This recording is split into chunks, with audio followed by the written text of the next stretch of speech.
investissement, nos conseils sur BFM Business. On est en plein débat sur les retraites en France. L'une des clés pour préparer au mieux sa retraite, c'est d'investir en gestion pilotée. Ah oui, c'est de la retraite par capitalisation. Hugo Bompard vient de nous rejoindre. Bonjour Hugo. Bonjour Guillaume. Bienvenue, fondateur de Finance Hero, Finance-Union Hero. Vous venez de publier d'ailleurs un comparatif des gestions pilotées, ça tombe bien, pour cette année 2023.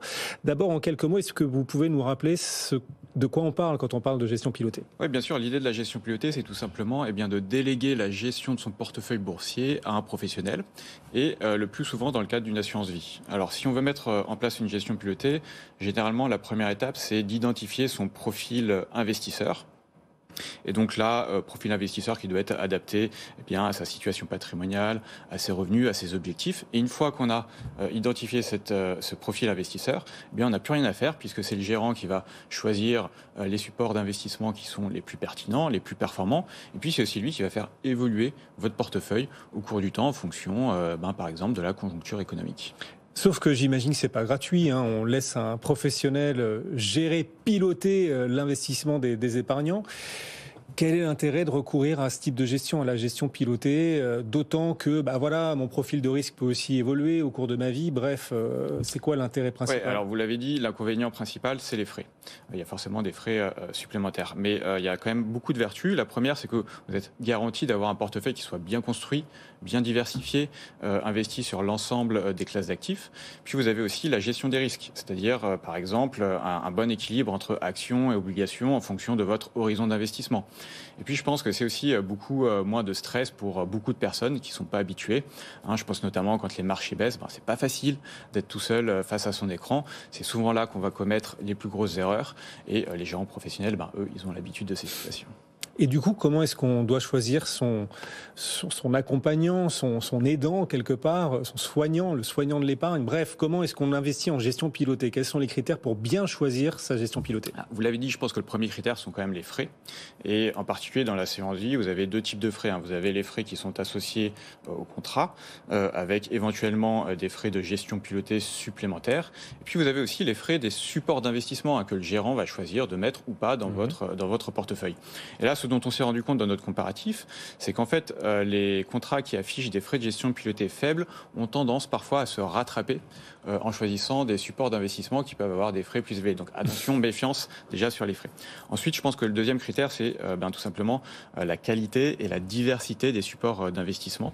Et là, je pense qu'il faut se méfier des gestions pilotées dites en architecture fermée. C'est ce que vont faire parfois les grandes banques de réseau qui vont en fait déléguer la gestion à une de leurs filiales, qui va elle-même choisir des fonds d'investissement gérés par la banque. Alors on comprend. C'est du recyclage. On comprend que c'est plus rentable pour la banque, mais ça n'est pas forcément pour le client qui n'a pas la garantie d'avoir les supports d'investissement les plus performants.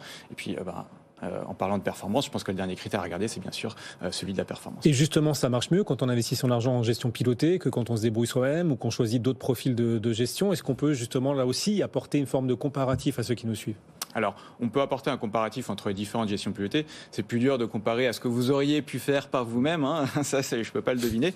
Mais ce qui est intéressant, c'est que en 2022, ça a été une année assez difficile pour l'ensemble des gestions pilotées. Certaines s'en sortent moins bien. Je pense par exemple la gestion pilotée de Rothschild qui fait moins 21%, là où d'autres vont limiter la casse à moins 14, moins 15% la plupart du temps.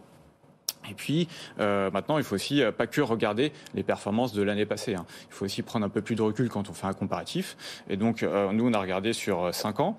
Et bon, déjà, bonne nouvelle, les performances, elles sont positives sur 5 années.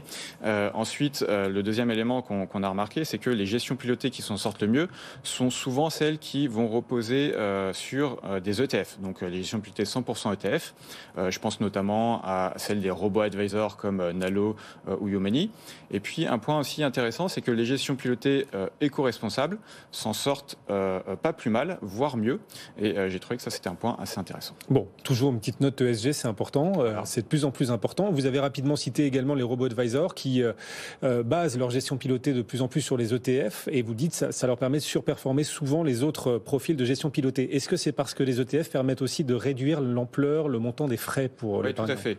En fait, les gestions pilotées de type robo-advisor, elles ont deux avantages. C'est que que il y a une grande partie des choses qui sont automatisées, donc elles vont baisser leurs frais, on va dire, de la gestion. Et puis en plus de ça, elles se basent sur des ETF, donc qui eux-mêmes ont des frais plus réduits. Donc vous enlevez des frais un petit peu partout et à la fin, ça fait de la performance en plus. Et puis aussi, elles ont aussi d'autres avantages qui sont plus dans l'innovation. Hein. Par exemple, Nalo, ça a été le premier à permettre d'avoir différents projets d'investissement au sein de son contrat d'assurance vie.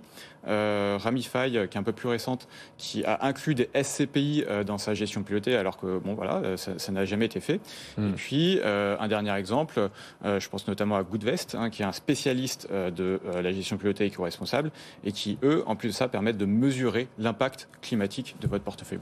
Hugo Bompard, fondateur de Finance Hero, avec un trait d'union entre les deux. Merci beaucoup, Hugo, d'être passé sur le plateau de BFM Business. Bon retour, 15h59. On rejoint Étienne dans un instant. Étienne Braque pour le suivi de cette très très belle séance. Un super début de semaine sur les marchés.